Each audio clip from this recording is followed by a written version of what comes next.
let's talk about the Timelines Vertex Adaptive Frame Fusion Rifle that Xur is selling this weekend. Just a quick talk, no fancy montage or giveaway. We're just talking about this real quick before it goes away in case I happen to grab you before Xur is gone. I'm gonna go ahead and say, if you were thinking about picking it up, just do it. Why not? If you don't have a solid adaptive fusion rifle, this is a solid adaptive fusion rifle. I'll explain that in a second, but just trust me and grab it. It's probably better than you think it is. If you're new here, I'm Lego LeFlash. Usually, this is your place to come to for cinematic Destiny 2 guides. We'll have another one of those this week, but today we are diving straight into the helpful info since Xur is going to be gone before we know it, and we've got a very nice Timelines Vertex fusion rifle to talk about. I'd love it if you left a comment on what your initial thoughts are for the fusion rifle, and if you like what you hear, maybe you'll consider subbing and sticking around for more.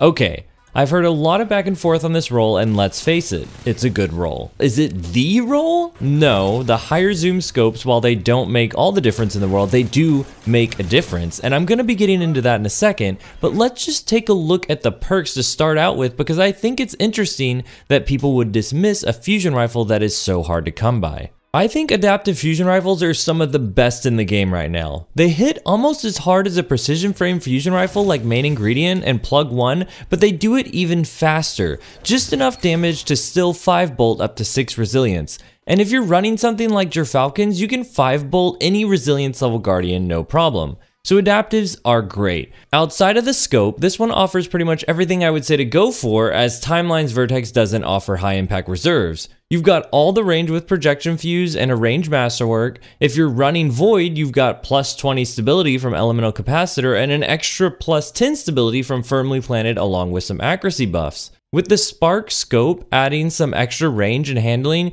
you've got an adaptive fusion rifle with 61 range and 70 stability, plus extra accuracy from firmly planted. It's really a pretty solid fusion rifle. It's hard to come by a good set of perks like this that both increase how deadly you are with an adaptive fusion rifle. You've even got a really smooth 75 recoil direction through adding a counterbalance mod. Gambit's trinary system fusion rifle is really good, but it's got 12 perks in each column, making it just an insane fusion to try and get the right rolls on unless you love yourself some Gambit. The other one available right now is the Trials of Osiris fusion rifle, Burden of Guilt. Burden of Guilt is amazing. You can hear me gush about it as my favorite fusion rifle in the game, but it's a Trials of Osiris weapon, and that automatically is going to count it out for a huge portion of the Destiny 2 population, let alone one they want. You've also got Tachyon Force from the Last Wish raid, which has some truly amazing perks, rangefinder, but getting people to grind for that can feel similar to getting them to go for Burden of Guilt. It just automatically creates a hole from the number of Destiny 2 players that do not want to raid. So that leaves you with Timelines Vertex, which is available once every 3 weeks in the Dares of Eternity weapon drop rotation.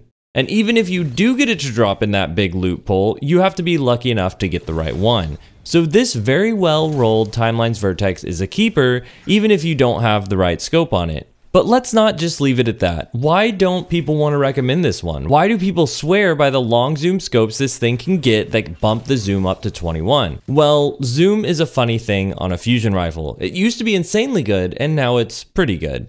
I'm going to go over zoom in a very long, much more detailed video this week on the Epicurean and what rangefinder feels like now, but if I were to summarize the zoom part, I'd say, yes, zoom is a great stat to have more of on a fusion rifle. It's not as great as it once was, but it is still really good as it boosts your damage and aim assist fall off, as well as slightly help with recoil control. Most players will not care that much about the minimal amount these increases bring. I do care about those minimal increases, as they help me land shots somewhere between 1 meter to 2 meters longer. And so of course, if you get one to drop with one of those zoom scopes, yes, go for it.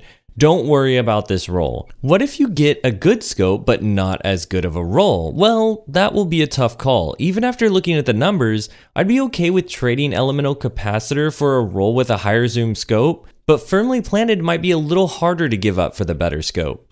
I think the two together, a high range scope with firmly planted, make a deadly combo.